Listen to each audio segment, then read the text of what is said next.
Shalom. First and foremost, I want to give all praises to the Heavenly Father, Yahweh, Bahasham, Yahweh Shai, Bahasham, Rachahakwadash. Double honors to the apostles, the elders at Great Millstone who rule well. Peace and salutations as always to the elect. And I wanted to do a lesson going into the sons of God, who are synonymous with the giants in Genesis, the sixth chapter, which we know that topic is centered around much, mythology and evil as the philosophies of these heathen and these creation myths and all of the garbage that we were always to stay away from, over the time has been entered into the understanding of the Holy Scriptures.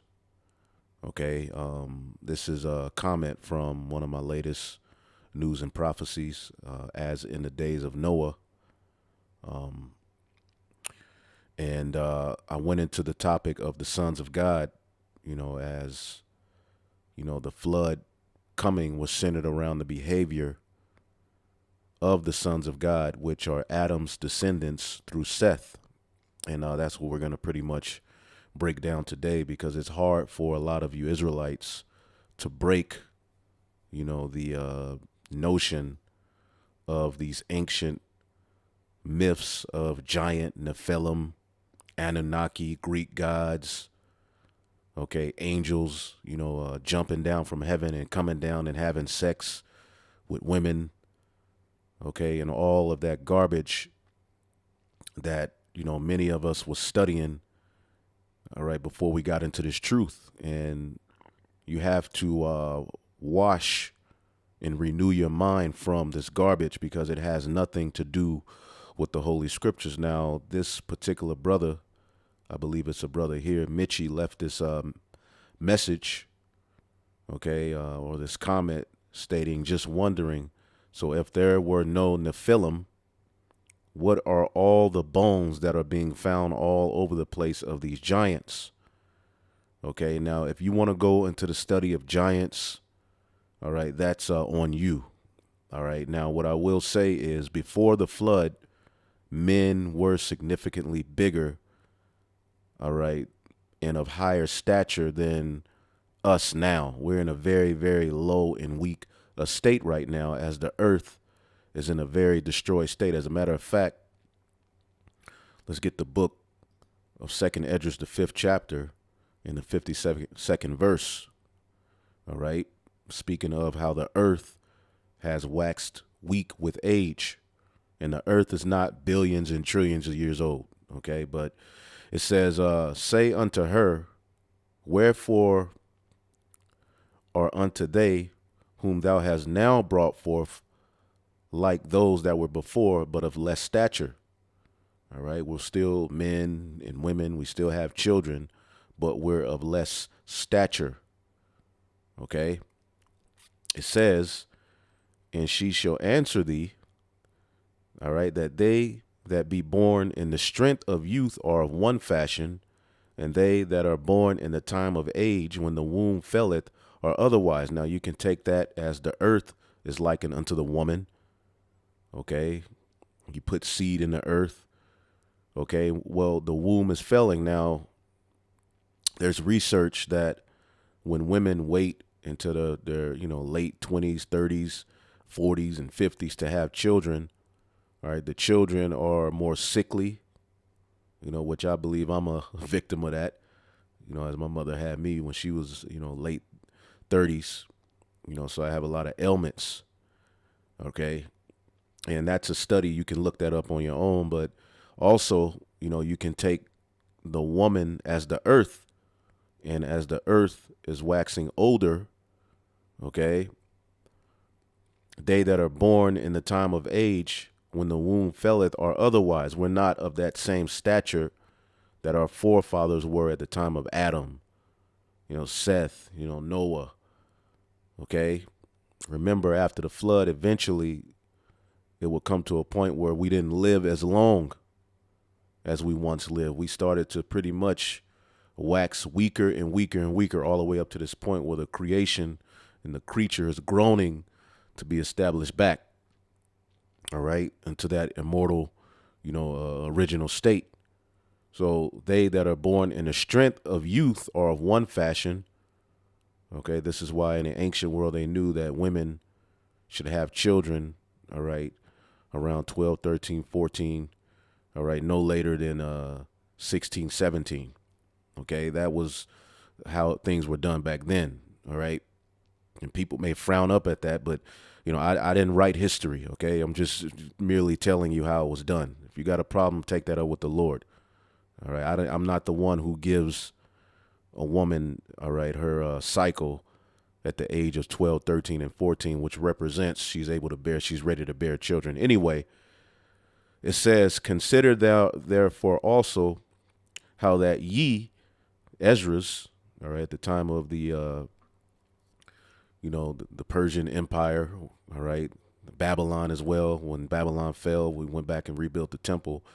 Ezra's was more like a galvanizer. He was a preacher. He went out and preached to the people, to get them in the spirit to rebuild the temple. It says, consider thou therefore also how that ye are less stature than those that were before you, and so are they that come after you less than ye, as the creatures which now begin to be old have passed over the strength of youth. Okay. Then said I, Lord, beseech thee, if I have found favor in thy sight, show thy servant by whom thou visited thy creature. And the creature is ultimately the Israelites, the chosen vessel, okay, of all creation. Now, when you deal with that, all right, this word stature, let's get the word stature definition.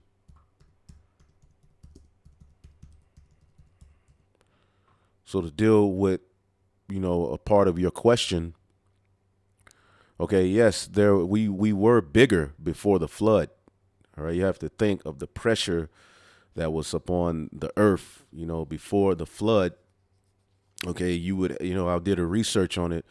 Men would have to have been bigger. Okay, it was a whole different atmosphere. So to be able to deal with the pressure that was upon the earth before the flood, okay, and you can look that study up. I'm not going to go all into it. Men, women, animals, bugs, everything had to be bigger. Everything was bigger as it took in more oxygen. All right, we're in a very low state. Okay, so the word stature, natural height of a human or animal in an upright position.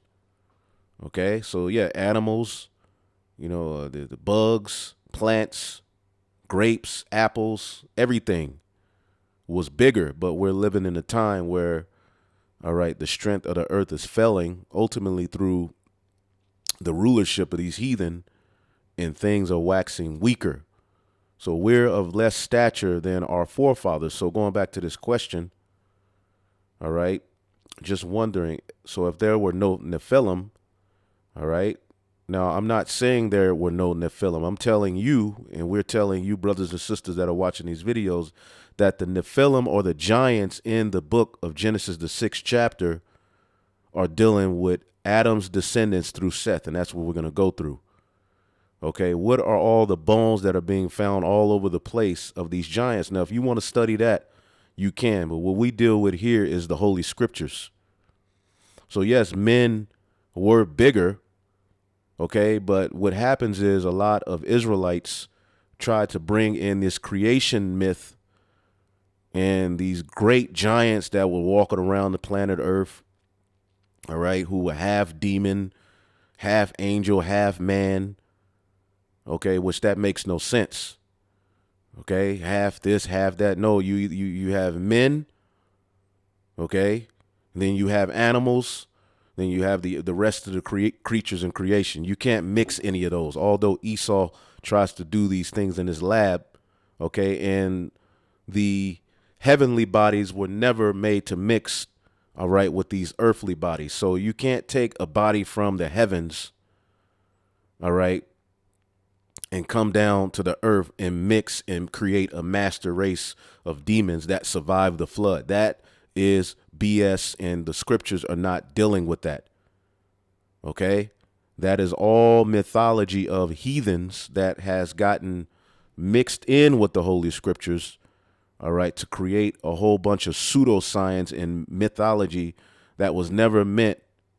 And what happens is our people, as we get into Genesis, the 6th chapter, there's kind of like a disconnect.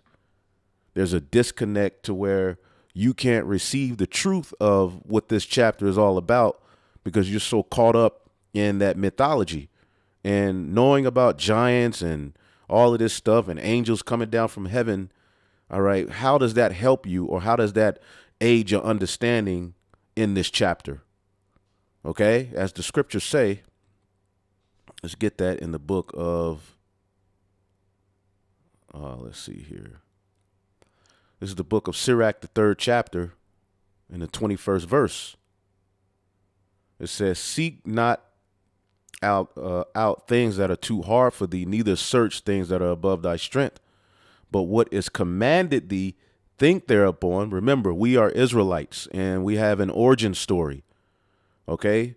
If I was to ask you all who wrote the first 5 books, the majority of you wouldn't be able to answer.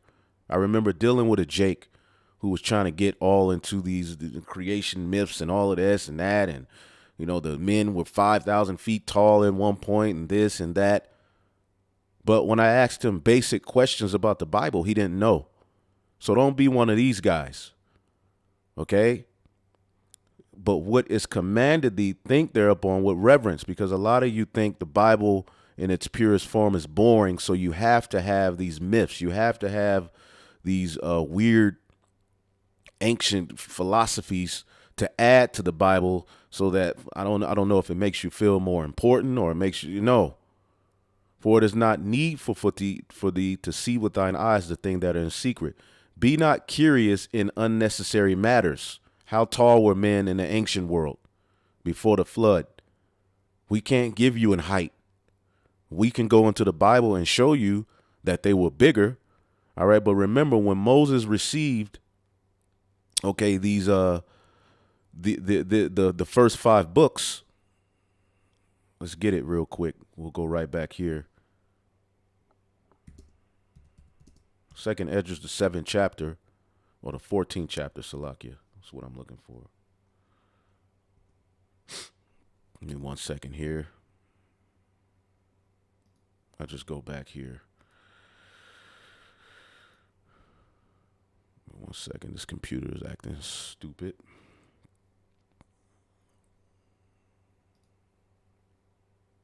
Second Esdras, the 14th chapter is what I'm looking for. 2nd Esdras, the 14th chapter. In the 3rd verse, it says, then he said unto me, in the bush did I manifestly reveal myself unto Moses and talk with him when my people served in Egypt. Okay, as he was in the land of the Midian, okay, the Lord visited him, okay, via the angel. And it says, and I sent him and led him, all right, and led my people out of Egypt and brought him up to the mount where I held him, all right, by me a long season, 40 days and 40 nights, and told him many wondrous things, and showed him the secrets of the times and the end, and commanded him, saying, these words shall thou declare, and these words shall thou hide. So Moses, giving us the first 5 books, Genesis, Exodus, Leviticus, Numbers, Deuteronomy, all right, leading into Joshua, is giving us our history, our origin history as a nation, all right? And it starts in the beginning. The Elohim created the heavens and the earth. All right. And then it gives you our earthly origin, starting with Adam. All right. Who would eventually have Seth. And that's what we're going to show you. OK, so as you read Genesis, the 6th chapter, that it's history. All right. That you should know about your people, not no damn giants or angels who came down from heaven. OK, and wanted to do the Uchi Coochie. That does not make sense. Spirits in the heavenly realm are not made to mix with physical human bodies on the planet Earth. Okay, that is an ancient myth that has nothing to do with the Holy Scripture. So as we go back here, okay, and give me 1 second. 2nd Esdras, the 3rd chapter. In the 23rd verse, it says, "Be not curious in unnecessary matters." And this is like a very, very hot topic of contention dealing with Israelites. When you deal with the Nephilim, that word is automatically tied to the Annunaki and all of this garbage that has nothing to do with the Holy Scriptures. And if that's something you believe, I'm calling it garbage. And, it's no knock to you, but you believe a lie. So we're going to break down the sons of God, okay, which, here we go. Be not curious in unnecessary matters, for more things are showed unto thee than men understand. Okay, you know you're an Israelite. You're waking up. Okay, now, you going into the history. You use that as a means to understand where you are today, not as a means to get off into these weirdo philosophies. Okay, the Lord waking you up to the fact you're an Israelite is he's showing you more than men can understand. For many are deceived by their own vain opinion, and evil suspicion have overthrown their judgment. So here it is. We're breaking these scriptures down. And for years, every time we go into the sons of God, people want to bring in the giant, Nephilim, Annunaki, and all of this mythology that goes along with these heathen myths and creation stories. And it has nothing to do with the Holy Scriptures. Okay. So if you want to get into all of that, we're not into all of that. Okay. The Holy Scriptures dealing with the sons of God in Genesis, the 6th chapter, are Adam's descendants through Seth, as we're getting ready to show you. Okay. And when you see the term sons of God, it's not always necessarily the angels in heaven. Now, if you just type in son of God, Adam was likened unto the son of God. Yahweh Shai is likened unto the son of God because he is the son of God. Adam was the son of God. All right. It's our legacy starting on earth. All right. But when you type in sons of God, all right, you can go to Job and it goes into the sons of God in the heavens. All right. But as you go down and just go throughout the scriptures, John 1:21, but as many as received him, to them he gave power to become the sons of God, even to them that believe on his name. Okay, so it deals with obedience, which that's what the sons of God were to be, obedient to a particular way, starting with Adam. And that history is given in 2nd Esdras, the 3rd chapter. But it seems like Jake isn't interested in that history. Jake is interested in something more. And then you get caught out into these different philosophies and you never grow. So you're one that know you're an Israelite, but you're just deep beyond measure to the point where you're a bug out. And you have many Israelites like that. Romans 8:14, for as many that as are led by the Spirit of God, they are the sons of God. Okay, Philippians 2:15, that ye may be blameless and harmless, the sons of God without rebuke, in the midst of a crooked and perverse nation, among whom ye shine as lights in the world. Okay. Behold, what manner of love. And see, that's what Noah was. Okay. He was without rebuke in the midst of a crooked and perverse nation. Our nation, the Israelites, the chosen. Now, before we were called Israelites, we were known as the sons of God. Okay. Which trickled down to the daughters as well.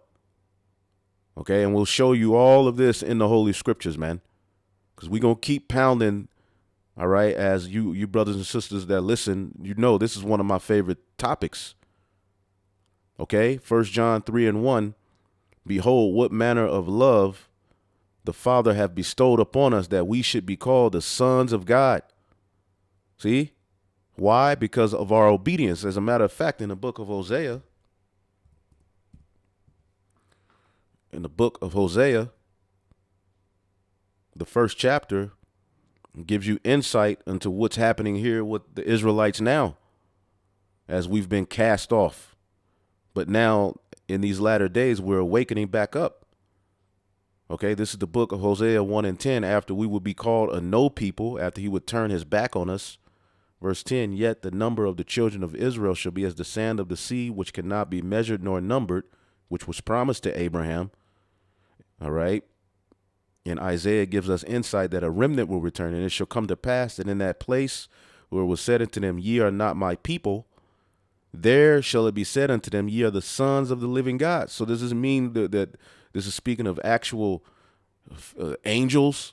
No, we are returning back unto obedient sons of the God through taking heed. And then shall the children of Judah and the children of Israel be gathered together. And that's the tabernacle of David, all 12 tribes agreeing in one. Okay. So the sons of God is not always tied to the spiritual angels in the heaven. It could also be tied to those on earth who are obedient, which when you get Genesis, the 6th chapter, okay, it says the corruption of mankind. All right. It says it came to pass when men began to multiply on the face of the earth and daughters were born into them. Okay. That the sons of God saw the daughters of men, that they were fair, and they took them wives of all which they chose. All right. And the very next verse says, and the Lord said, my spirit shall not always strive with man, for he is also flesh. He's looking at humanity on the planet Earth, and specifically the chosen lineage. Okay. And this goes into the understanding that this flesh, we need those heavenly bodies back to rule on earth, okay, which is what we're going to rule on earth with in the kingdom, because this flesh is what separates us from our power. He says that he is also flesh. All right. Now we'll get into the rest, but we have to first understand, as Moses is giving us this history, that he got directly from the Most High through the angel as his mediator for 40 days and 40 nights.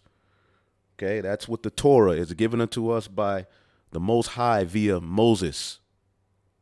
All right, through ultimately that angel, all right, that hovered and followed Israel, all right, out of Egypt into the wilderness.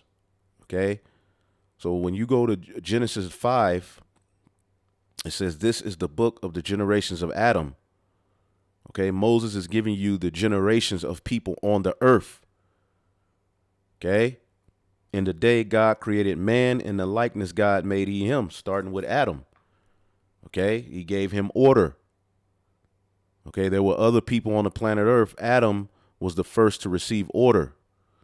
And again, that history can be found in the book of 2nd Esdras, the 3rd chapter. Thou gavest a commandment unto Adam to love thy way, the 7th verse, which he transgressed. Okay, and it wasn't written on stone. It was just a way he was supposed to walk. So in this chapter, in Genesis, the 5th chapter, it goes through the descendants of Adam, male and female. He created them and blessed them and called their name Adam in the day that they were created. Okay, and Adam lived 130 years and begat a son in his own likeness after his image and called his name Seth. Okay, that's the focal point that we want to deal with. The sons of God, because Abel was slew, are Adam's descendants through Seth. Now it says, in the days of Adam, after he had begotten Seth, were 800 years, and he begot sons and daughters. So even Adam had other sons and daughters. Okay, Moses is giving you insight of particular men and what they represented. Okay, for our people. Remember, you're tracing your lineage back to Adam through Seth, all right, which ultimately, when you read the scriptures, would eventually through Noah, through Shem, through Arphaxad, lead up to Abraham, who had Isaac, who had Jacob, who had 12 sons. And we got to keep beating that point home so that you, all right, can get it instilled in your head, because Genesis, the 5th and 6th chapter, all right, pretty much is tracking the chosen lineage. Okay, that's why when you get the book of Chronicles, it mentions Adam, Seth, and Enos.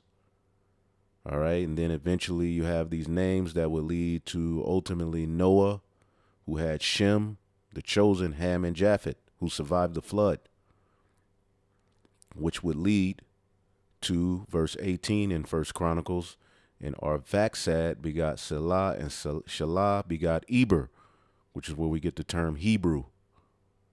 See that? And then it goes on. It keeps following, and it goes all the way up to Abraham, or Abram, whose name was changed to Abraham. All right, then the descendants of Abraham.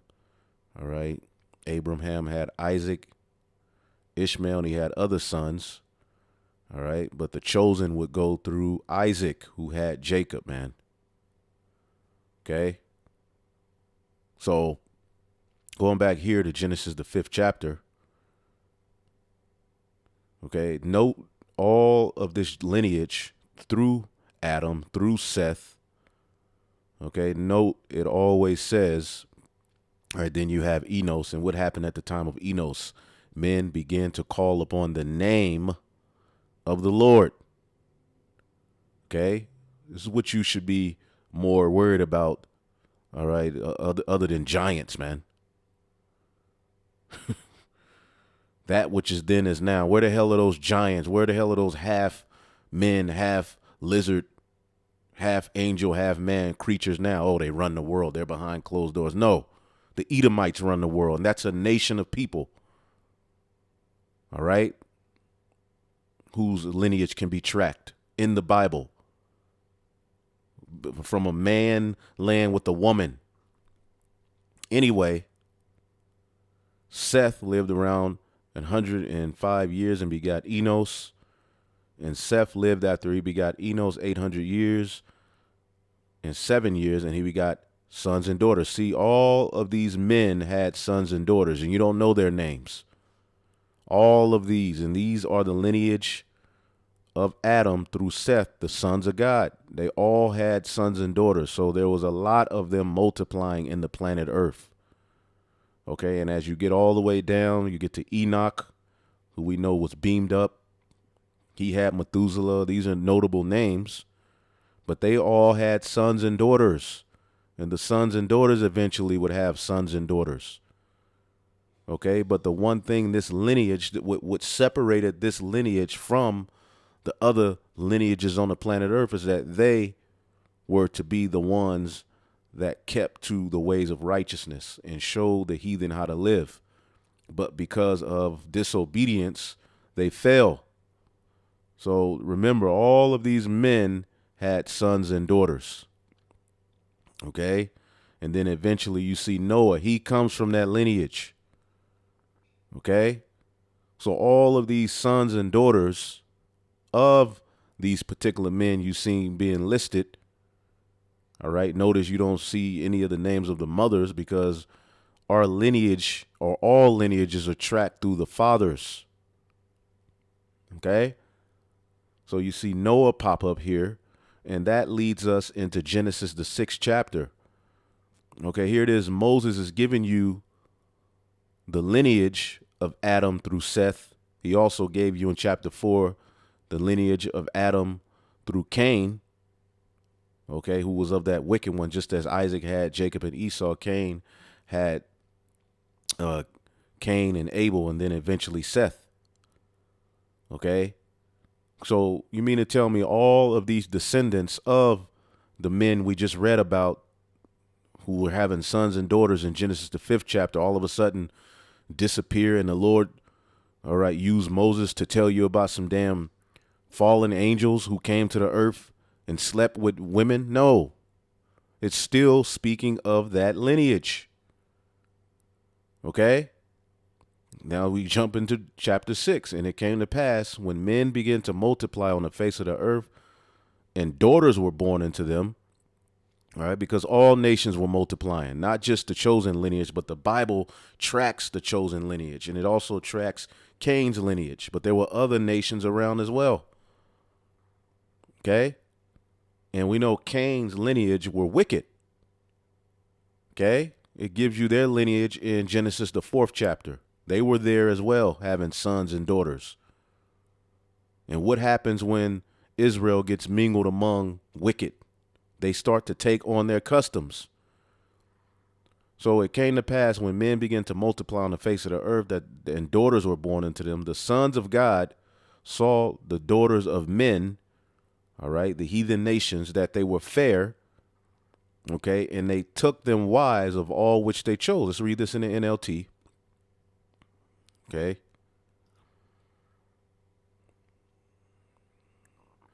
NLT, the sons of God saw the beautiful women and they took any they wanted as their wives. And we know what this led to.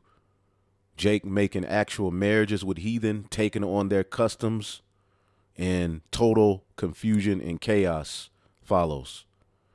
Okay? And the Lord said, my spirit shall not always strive with man, for that he is also flesh, yet his days shall be 120 years. And that's how long Noah preached, but also, as time went, all right, our age, we wouldn't live as long as we did. Now, what I want to do is go to this commentary, all right, Matthew Henry commentary on Genesis, the 6th chapter, all right. It says the most remarkable thing we have upon record concerning the old world. Remember, Moses is giving you a record of the old world as he was given it. All right. Now, these heathen nations have their record and their creation myths and their stories. The Lord used Moses to give you the real one as an Israelite. Okay. It's not up to you to go and mix all of this mythology into the scriptures to make yourself feel better about yourself. Again, Sirach 3:23, be not curious in unnecessary matters, for the more things are showed unto thee than men understand. For many are deceived by their own vain opinion, and an evil suspicion have overthrown their judgment. Without eyes thou shalt want light. Profess not the knowledge, therefore thou hast not. Okay?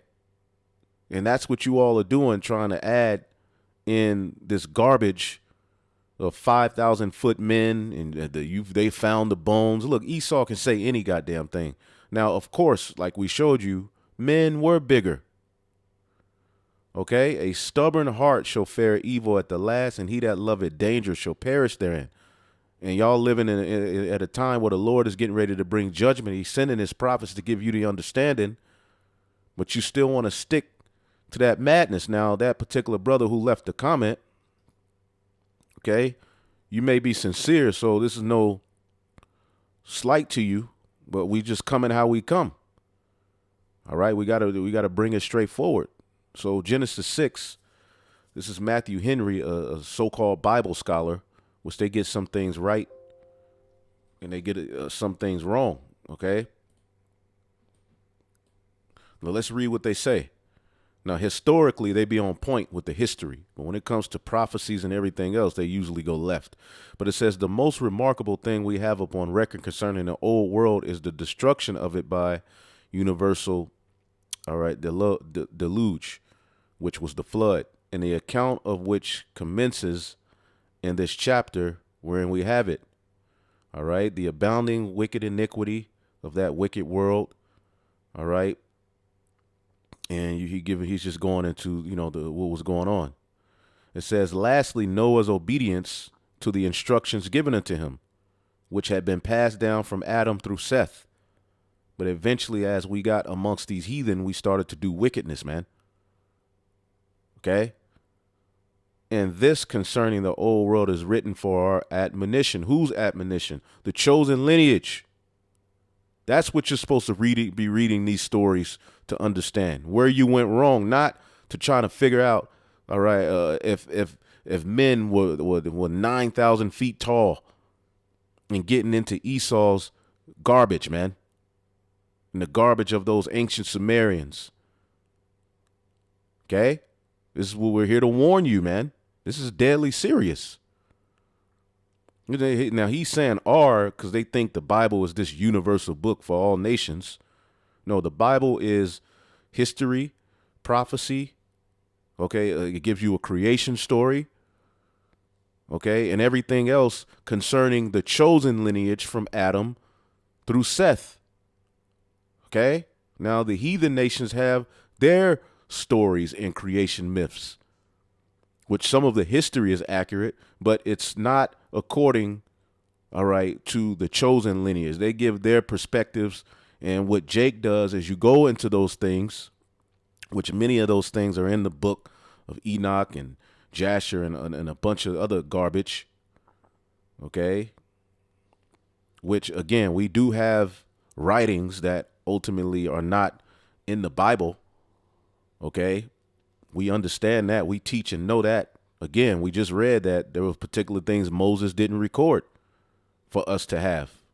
But he saw it. He heard it. He it was given unto him, but he didn't give it to us. We have what we need, all right, to be justified by faith. Okay?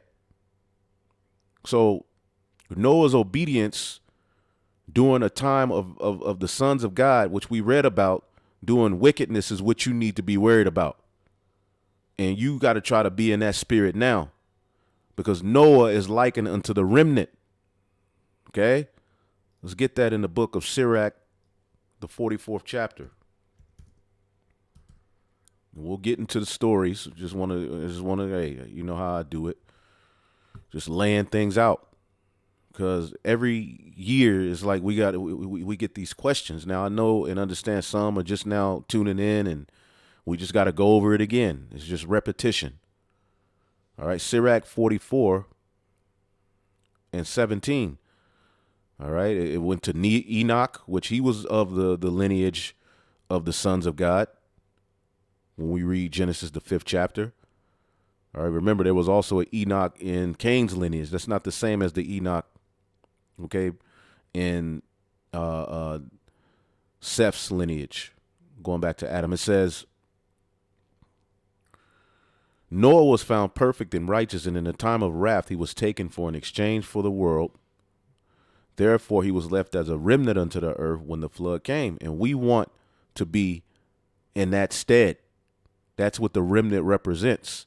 In the time of wrath, in this time where fire is coming, we want to be in the spirit of Noah as we're building the ark and not partaking in the wicked practices that our brothers and sisters are doing in the earth. Our wicked brothers and sisters, they're tripping. Okay? Doing all manner of evil and wickedness. Okay? Worshiping idols, living like the heathen. And you know they were being influenced by Cain's lineage. So going back here, all right. So Noah's obedience and this concerning the old world is written for our admonition, all right, our warning, upon whom the ends of the new would have come, all right. And see, we deal with it according to the chosen lineage. All right, now I'm gonna just jump to the point. Okay, it says number 2, he's given, particular history and, but here it says mixed marriages, which when we go to the history of Jake, the Israelites, okay, marrying amongst the heathen has always been our downfall. All right. And there's a difference between a wife and a concubine. Jake would take the heathen and try to make them wives, where you join households. All right. This is why you are to marry amongst your own for inheritance purposes. Heathen have nothing to do with inheritance purpose amongst our nation. Now, under us being established, we can, tell the heathen, you go here, you go there, but they ain't supposed to be linked with us to the point where they're God's forward. Okay. And they start to, be joint. And that's what Solomon did. That's what the Israelites did at the time of Nehemiah and Ezra, where they were raising their children and they weren't even speaking Hebrew. They were speaking of the language of the heathen, going too far, tripping. And they were told to put away, all right, those wives and children, because it was deadly serious to get in order. So mixed marriages, the sons of God, and that which is then is now. So what we see happening with the sons of God, we can see happening with the Israelites in various different captivities. Solomon is one of the most notable examples, building temples to the heathen gods. Okay. So he would have a marriage, and Molech would be joined unto the God of Israel. That's where confusion comes in. And we have a history of that. Okay. Mixed marriages, the sons of God, that is the professors of religion who will call by the name of the Lord and call upon that name. The sons of God are ultimately the chosen lineage, the Israelites, before they were called Israelites. Israelites means, all right, prince of the power is really pretty much the same thing. Sons of God. Catch on. You see sons of God and you automatically think angels in the heaven came to the earth, which the spirits in the heaven did eventually come to the earth, but that was through a man and a woman having sex. And those spirits came to the earth and they were supposed to rule under Adam. But here's the point. It says, marry the daughters of men, that is, those that were profane and strangers to God and godliness. The posterity of Seth, see, did not keep by themselves as they ought to have done, both the preservation of their own purity and in detestation of the apostasy. See, they went off. What is apostasy? Let's look it up. Goodness gracious, man. We're going to look up apostasy. Apostasy is what was going on with the sons of God. You all just don't get enough of this whole, the Annunaki, and that Dabu 7 spirit. Apostasy is the abandonment or renunciation of a religious or political belief. Now, for years we were saying the Lord didn't give us religion, but we do have a religion. A religion is pretty what you religiously do. We were given ways of righteousness according to the law, statutes, and commandments. Okay? And that was given to Adam first. Renunciation of belief, but abandonment of a belief, which when you go into the history of the sons of God, as we'll get in 2nd Esdras, the 3rd chapter, starting with Eve, then eventually Adam, which that was symbolic ultimately too of the church, which would be the sons of God, going off, okay, and not following after their husband. As Paul tells us, I have espoused you to one husband, okay? So the apostasy with the lineage and posterity of Seth is what is going on here in Genesis, the 6th chapter. Okay? And I looked up articles on it. Okay? And there's others who bring out the same thing. Okay? I never really looked it up like that outside of this commentary years ago, I remember. All right? But we learned this through our apostles and elders that the sons of God, all right, were the sons of Seth. All right, going back to Adam, Adam's lineage through Seth. You see? But over the years we started to look into it, and then we see even the particular scholars know and understand this. Okay? And as you can see, the descendants of Seth as the sons of God. There are at least a few people who believe that the reference of the sons of God in Genesis is a reference to the righteous descendants of Seth. See that? Yahweh Shah refers to his followers as his brothers and sisters and as sons and daughters of God. So this needs not to refer to angels. See, when people see sons of God, they automatically think angelic beings, which the natural body and the spiritual body don't mix. They both have one glory, according to 1 Corinthians, the 15th chapter. One glory is given to one, all right, and another glory is given to another. Okay?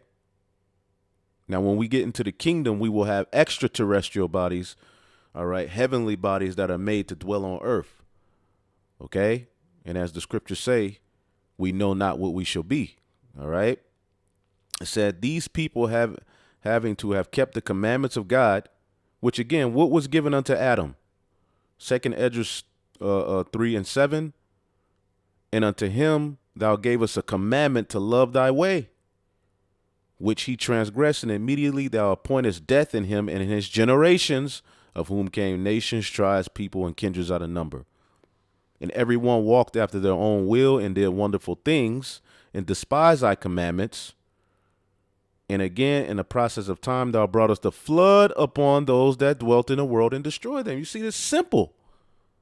If you stick to the script, You see?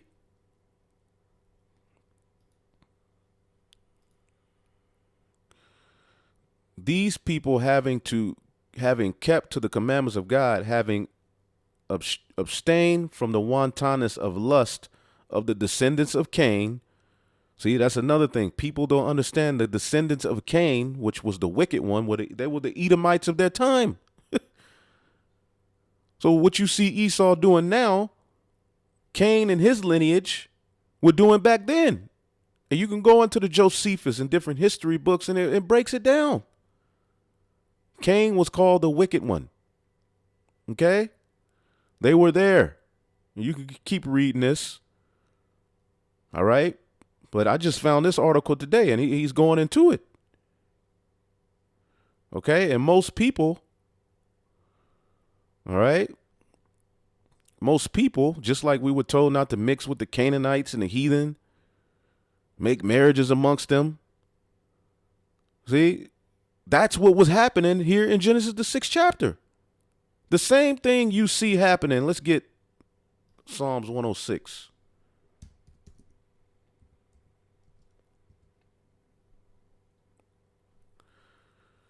Psalms 106. Let's just get to the point.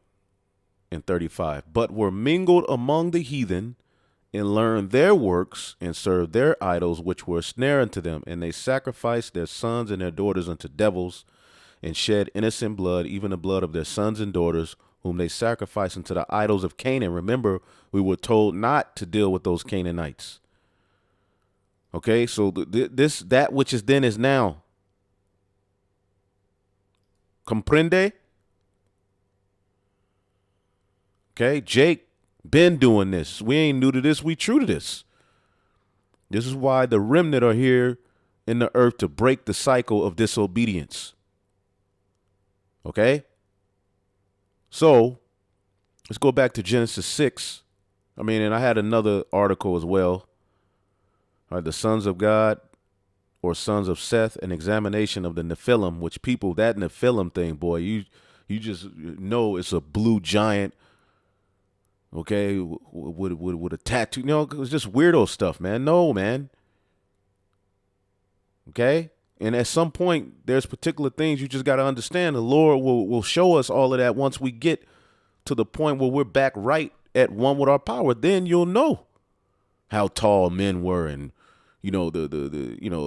exactly how we differ from how we look. But all of that ain't really important right now. We know men were bigger. That's enough. We know we were stronger. We're of a different stature back then.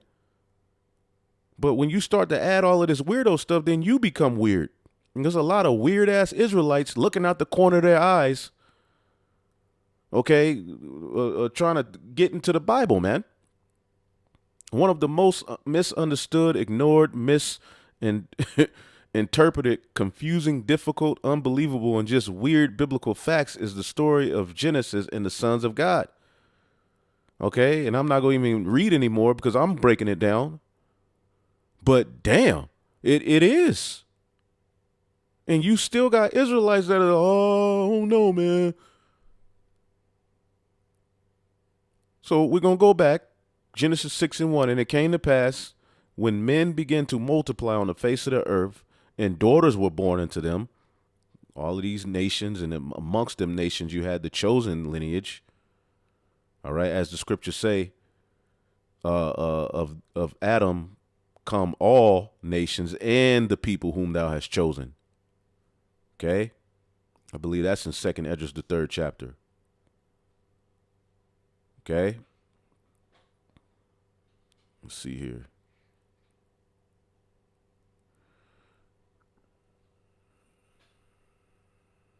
Let's see here. 2nd Esdras, maybe 6.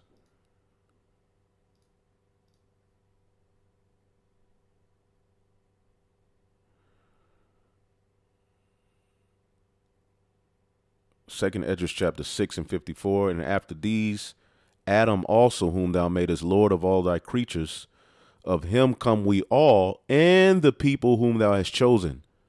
Okay, Moses is just giving you a breakdown, man, of how it went down. And Jake, you look into it just to get more weird. You're supposed to get more understanding, man.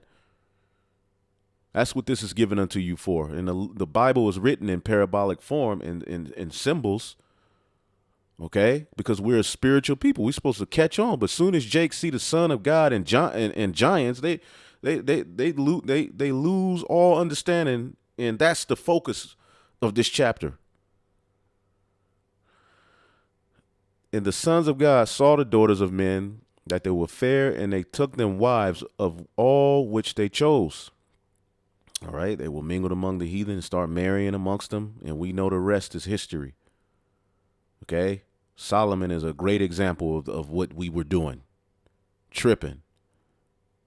Okay, rebelling against the commandments, and the commandments were oral back then, where we reading. And the Lord said, my spirit shall not always strive with man, for he is also flesh, yet his days shall be 120 years. There were giants in the earth in those days. Okay. And also after that, when the sons of God came into the daughters of men, and they bare them children, the same became mighty men, which were of old, men of renown. Okay, men of renown. Now, when you look up this name, renown, put you on something real quick. What's that name? Shem. Okay, Shem, men of Shem. Name, reputation, fame, glory. Memorial, monument, the chosen people of the Lord, which are likened unto a monument unto this day. Okay? Shem, all right, was the heavenly father tracking that chosen lineage, which would lead to our Faxad, which would eventually, down the line, Eber, Peleg, and eventually Abraham, whose father was Terah. That's what the Bible is talking about. Okay, men of reputation, men of fame. Okay, and it also means name. Shawam, to be appointed. Okay, to constitute the fashion of his hands. But we failed because of the flesh. And ultimately, the Lord made us subject to vanity so that the story can be what it is. Okay. So there were giants in the earth in those days. Okay. We're going to look up the word giant. Okay. Now, yes, we were bigger, but it's more so our reputation and who we were. We were like the giants of that day. But it also, giants, Nephilim, when you go to the root word, all right, Paul, it just means to fall. Okay, as I put the scripture to this brother, okay, because the question again is just wondering, so if there is no Nephilim, see, now we're not saying there were no Nephilim, okay, there were the Nephilim, okay, but it's not according to that garbage that has been synonymously linked with it over the years.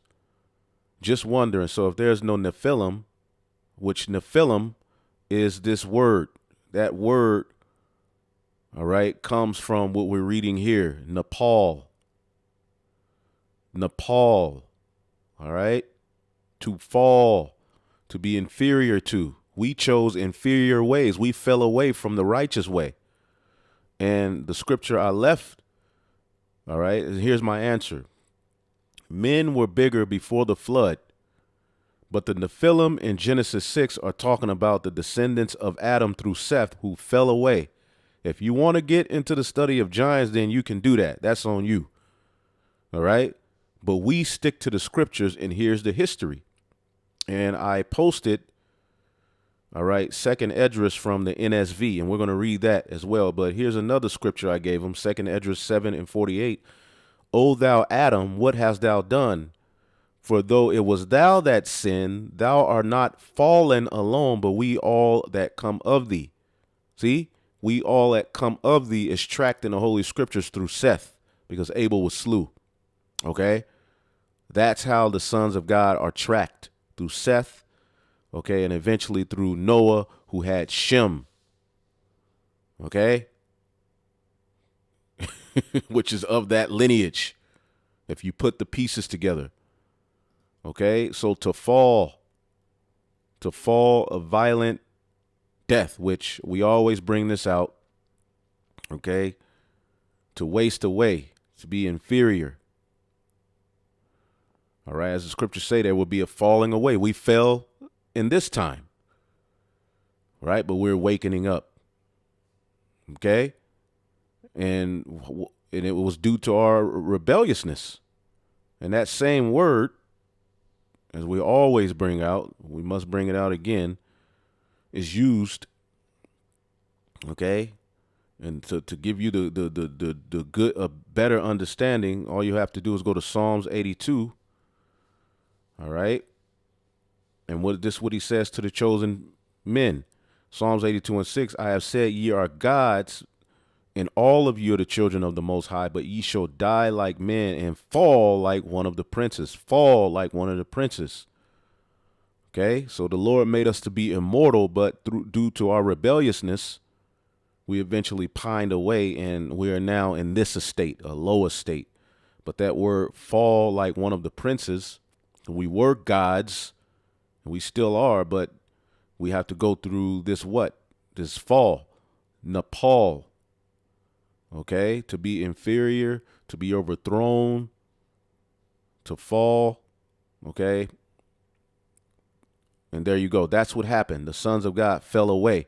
Now let's get the book of Baruch 3:26. Okay. I'll start at 24. It says, O Israel, how great is the house of God, and how large is the place of his possession. Great, and none, and hath none end, high and unmeasurable. Okay. There were giants famous from the beginning. Famous. They were famous. Okay. Everybody looked at them like, wow, this is a special group of people. They even do it now, but look at what we're doing. Okay. There were giants famous from the beginning that were of so great stature and so experts in war. Okay. This is speaking of our people. This is not talking about no damn angel mixed with human being, man. Okay, again, that's impossible for an angel to come to the earth and have sex with a woman and a child comes out. Okay, we were the ones that were of great stature and so expert in war. See, we were of a great stature back then. Okay, and when it describes Yahushua in the book of Second Esdras, as he saw in a vision crowning the elect, it talks about how Second Esdras 2:43, in the midst of them there was a young man of high stature, taller than all the rest. So we're going to return back to how we were supposed to look, but it's going to be an extraterrestrial body. We're going to rule, all right, in our heavenly bodies on earth. So it's going to be extraterrestrial. And we've never done that as a nation. Ruled in our heavenly estate on earth. Okay? See, this flesh is what separated. So going back here, remember the Lord said they are but flesh. I can't dwell in them fully with that flesh. There were giants famous from the beginning. Moses gave you that history. Baruch is giving you that history, that were so great stature and so experts in war. The Lord did not, all right, those did not the Lord choose, all right, to get it perfect, neither gave he the way of knowledge unto them. Remember, the creature was made subject to vanity. Just get that. Hopefully this is making sense. And hopefully, you all can send this to your Nephilim friends who believe in, all of these myths. Okay? And look what this guy says. After years of studying many different religions and myths, I am led to believe that most of what I have learned has too many similarities to another that one cannot wonder if all originates from the same source. You see, when you take that mindset, you start to mix and mingle all of these philosophies, and now you're on our comment board. All right. And I'm not talking to that brother, but we've received some comments about this topic that are far out. And you become far out to the point where you ain't on earth no more. You ain't dealing with reality. Okay? And we broke down how a lot of these myths are parallel. You know, you even have the myth of Osiris and Ra. You even have the myth of Semiramis Tammuz. And what people try to say is that the story of the Messiah being born was stolen from those, which no, that's not true. And I got a lesson going into that. Okay? If you need that lesson, just ask. But it was recently loaded too, so shouldn't be hard to find. As a matter of fact, the name of that video is, let's see here. Yep, here we go. They preach another savior. We preach the correct one. And I'm going into history on how some of these myths and things were eventually added to the Bible, because from the beginning, a child that was going to be born to restore the chosen seed to righteousness was already talked about. A lot of people think that Yahweh Shai just pops up in the New Testament. Well, he's actually spoken about all over the Old Testament, even in the Torah. Okay? So going back, okay, Baruch 3:26, there were giants famous from the beginning that were of so great stature and so experts in war. Those did not the Lord choose, neither gave he the way of knowledge unto them. Okay, and that goes into what we were going to look up here.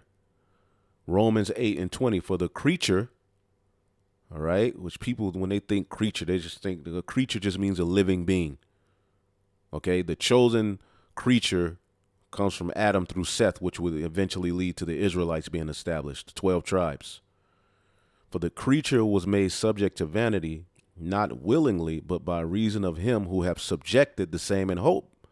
Because in this time we will be justified by faith, the faith of Abraham, which he was of the sons of God. He was of that chosen lineage, which would be as the sand of the sea in the latter days. So the creature was made subject to vanity. We were made subject to this because the Lord could have made it to where we were perfect from the beginning. Okay? Against its will, all creation was subjected to God's curse, but with eager hope. All right? And that's really speaking of the chosen, the sons of God, man. Okay? Adam. All right? Because we didn't want to go off, but that's how the Lord wrote the story. Because the creature itself shall be delivered from the bondage of corruption, this flesh, into the glorious liberty of the children of God, where will be in us. We will have the law, statutes, commandments in our inward parts. We won't sin. We won't go off. We will be above the heathen. This is what the Bible is talking about, man. Hopefully this is making sense.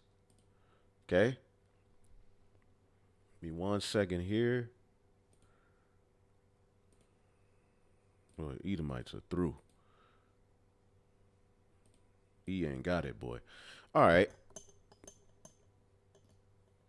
All right. Baruch 3:27. Those did not the Lord choose, neither gave he the way of knowledge unto them. But they were destroyed because they had no wisdom and perished through their own foolishness. See that? And perished through their own foolishness. Just type in giants here. I always do this.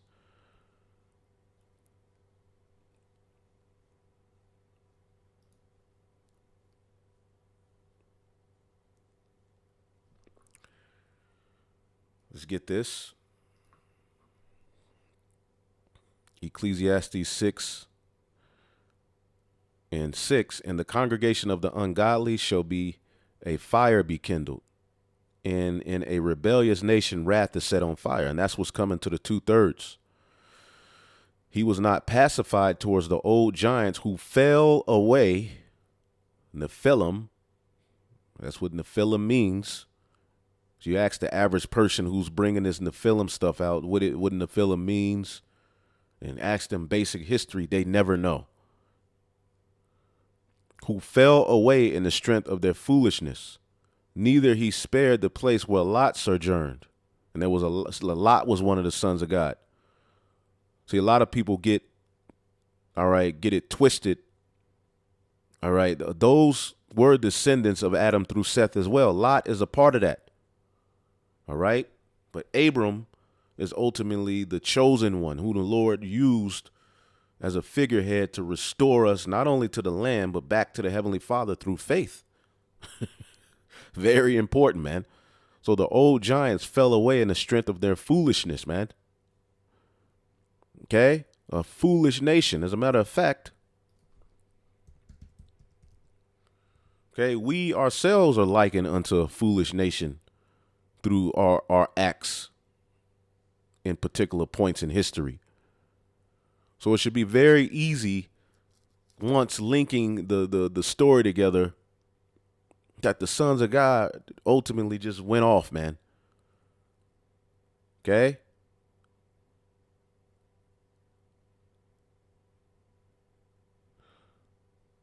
So foolish was I. Yep. Proverbs 9:6. Forsake the foolish and live and go in the way of understanding. They weren't doing that back then. And we weren't doing that in this time. The remnant doing that, though.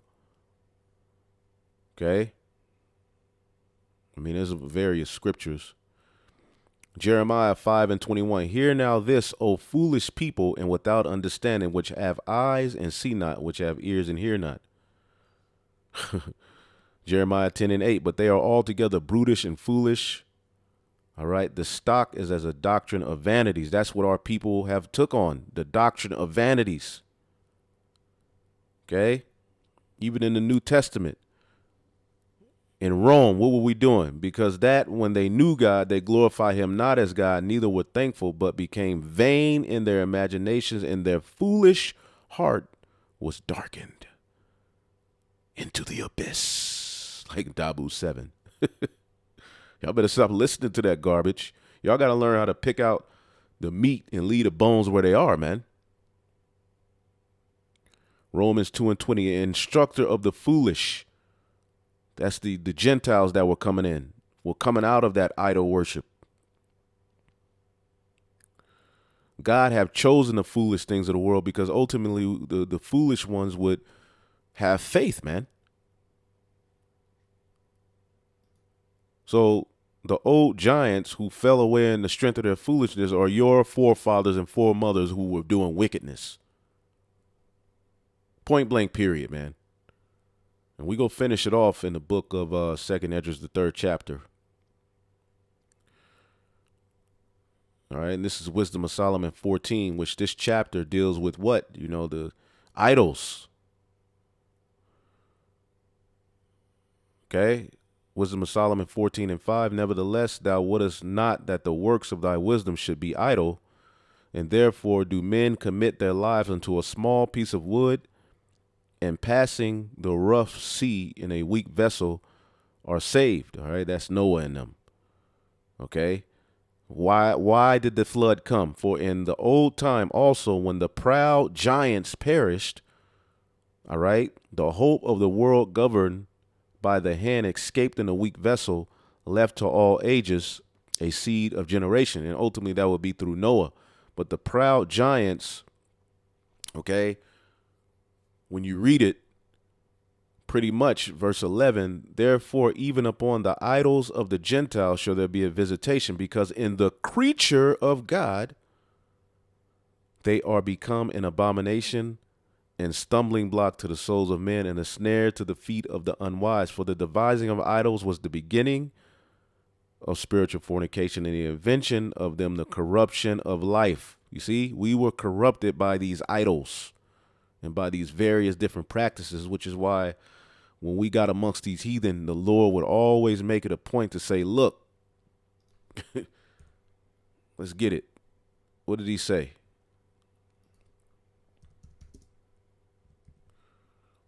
As we got amongst these heathen, what did the Lord say?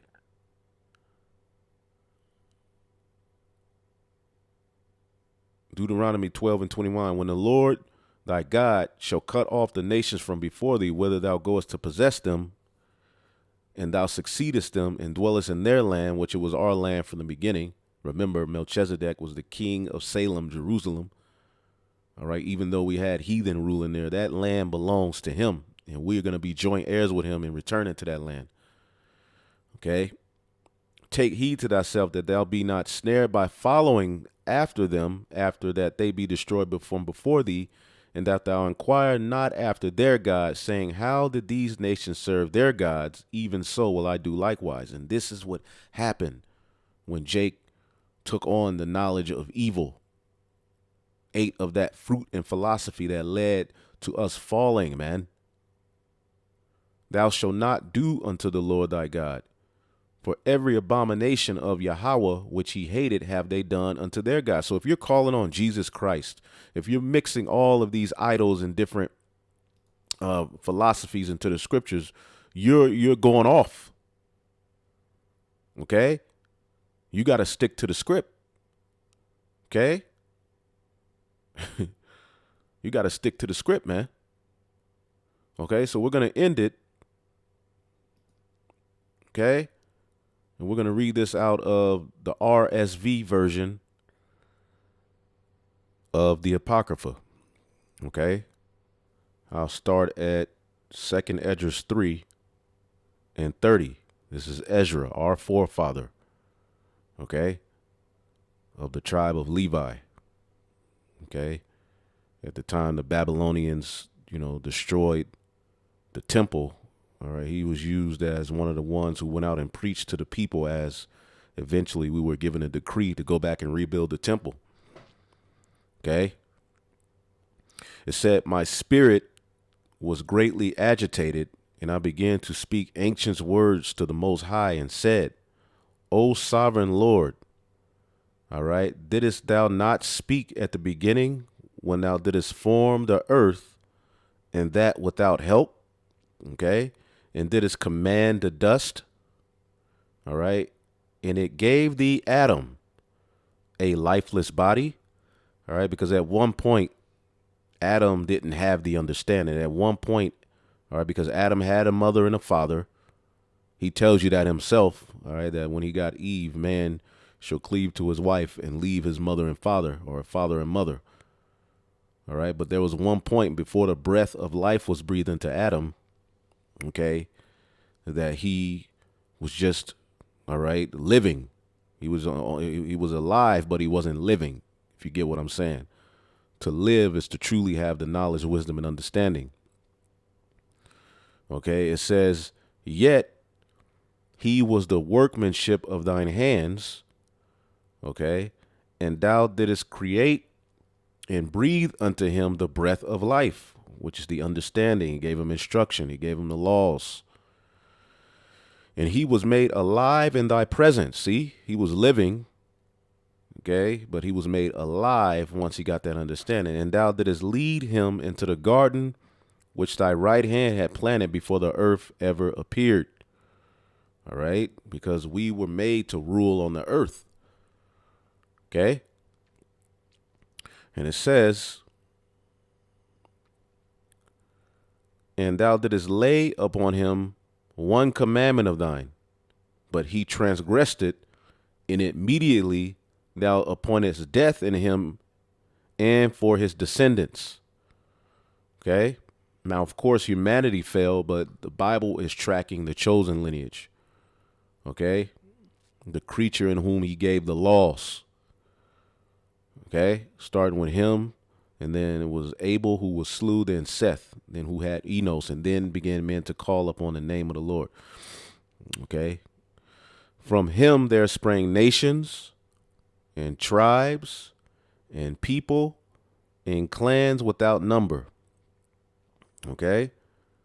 And it's still speaking of the chosen lineage. Even Jacob, it was told, look, Kings and many nations are going to come out of your loins. Did all of the heathen nations come out of Jacob's loins? No, only the Israelites.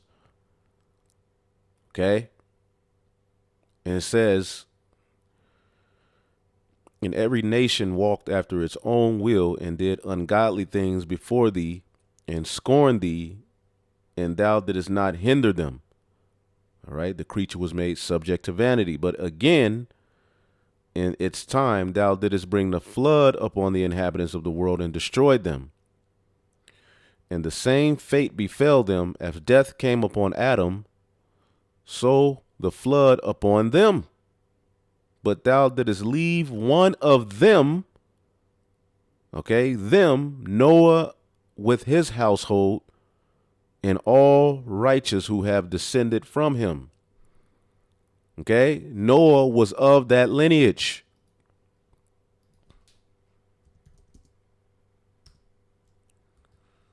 When you go to Genesis 6, Adam's lineage is traced and tracked, and it leads to Noah, who the Lord told what? Salakia, Genesis, the 5th chapter, is what I was supposed to be looking at. The descendants of Adam, it traces you all the way to Noah. And what was said of Noah? Genesis 5:29, and he called his name Noah, saying, this same shall comfort us concerning our work and the toil of our hands, because of the ground which the Lord cursed. So the blessing would ultimately of that, chosen lineage and, those who did right, ultimately we would be comforted through Noah. Okay? So Noah was of this lineage. Okay? And what did we read? Okay? But thou didst leave, verse 11 in 2nd Esdras 3, but thou didst leave one of them, Noah, with his household, and all the righteous who have descended from him. Okay? And a flood came upon Jake, the whole world, but Jake is at the forefront of it. Just like, look at Jake right now. They're the mascot to the alphabet agenda. That's pretty much become your culture. But Noah,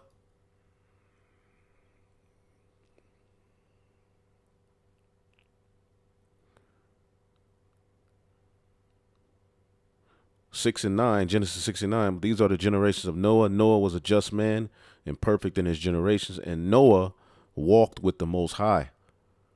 Okay? Just as Enoch walked with the Most High, meaning the Lord was dealing with him. Okay?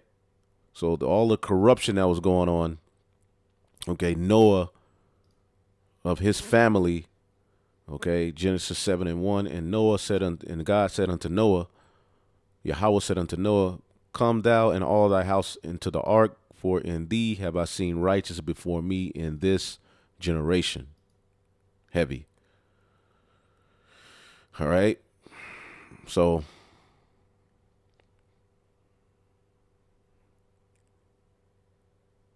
the name of the Lord is a strong tower. Proverbs 18 and 10. The righteous run into it and is safe. Okay. Luke 17 and 26. As it was in the days of Noah, so shall it be also in the days of the Son of Man. So where in the hell are the giants? They're here. Okay, playing for the Lakers. Okay, they're doing the cha-cha slide, doing the butterfly, creating all manner of wickedness at the head of the LGB, all right, QXYZ movement, shooting one another, doing wickedness. Not listening to the ones who are coming in a lot of Noah, okay, the ones who are out on the highways and the byways. And how in the hell can you drown a demon, an angel comes onto the earth, has sex with women, then they're flooded and drowned out? But according to Elder Rakab, GOCC, no, they didn't get flooded. They held on to the boat and survived. So it's time to let go of all of that wickedness, man. Okay? 2nd Esdras 3 and 12. When those who dwelt on the earth began to multiply, they produced children and peoples and many nations. And then again, they become more ungodly than were their ancestors. See? And they were committing iniquity before thee. Thou didst choose for thyself one of them whose name was Abraham. You see, it's following that lineage. And when you go to Genesis, the 11th chapter, the time of the Tower of Babel, Jake was doing the same wickedness, helping to build the Tower of Babel, but it was the descendants of Shem, okay, through our Faxad, who stuck to the traditions. You know, Eber is where we get Hebrew, the language and legacy from the past, continued through him, through Peleg, and eventually there was another falling away here at the time of Nahor, which means to sleep or snore. All right, and then Terah, which we know according to the book of Joshua 24. Okay. Joshua 24. What do we know about Terah, which was Abram's father or Abraham's father? Let's get that in the book of Joshua 24 and we'll end it off because the point was made. Okay, this is Joshua 24 and 1. And Joshua gathered all the tribes of Israel to Shechem and called for the elders of Israel and for their heads and for their judges and for their officers, and they presented themselves before God. And Joshua said unto all the people, Thus saith Yahweh, the God of Israel, your fathers dwelt on the other side of the flood. All right. Even Terah. All right. Now, when you look this up, it's really talking about on the other side of the Euphrates River because they were born in Ur of the Chaldees. Look this up. NLT, Joshua said to the people, This is what the Lord, the God of Israel, says. Long ago your ancestors, including Terah, the father of Abram and Nahor, lived beyond the Euphrates River, and they worshipped other gods. See, that is what this history is going into. It's still tracing that lineage. And it's interesting that when you look up the Annunaki, okay, it takes you back to that very region where Abram was born, who would eventually become Abraham. He was born in Ur of the Chaldees. That's Sumeria. Okay? So the same gods and deities and weirdoism that empire, okay, took on, ancient Babylon, okay, the Tower of Babel, that's all in this same region where this Annunaki mess started. The Anunnaki are believed to be immortal ancient gods that inhabited the earth during the Sumerian time in Mesopotamia. The true, all right, gods are the chosen lineage, and we were made to be immortal, but through death, all right, we waxed weaker. But as you can see, okay, because that's where, as we were just reading in the book of Joshua, okay, they dwelt at the river Euphrates, man. They dwelt over in that region. Okay? Ur of the Chaldees. That's where ultimately Abraham was born, but he was born learning of the idols of that, landmass, the idols of that time. That's why it says Terah served other gods, and the Lord took Abram and separated him from that. That's what's happening to us. But as you can see, the very same gods, the Anunnaki and all of that stuff, is what's being linked to the Bible now by Jake again. Okay? And they link it to aliens and fallen angels, and it becomes endless. All right? And then you start tripping. So that which is then is now, even in that sense, that Jake is bringing back those idols in weird myth stories of the ancient Sumerian Empire, which is Babel. What does Babel mean? Confusion. So the sons of God were of that lineage, which were born through Adam and Eve. Okay, they did not fall from the heavens and go through the planet Earth, and now eventually, there's this master race of demons who survived the flood. No, stop with that garbage. Again, stop linking the Anunnaki and all of this garbage to the Bible. It is not doing you any good, and you're not learning the truth of who you are through that. So we'll leave that there, and hopefully y'all were edified. On to the next. Shalom.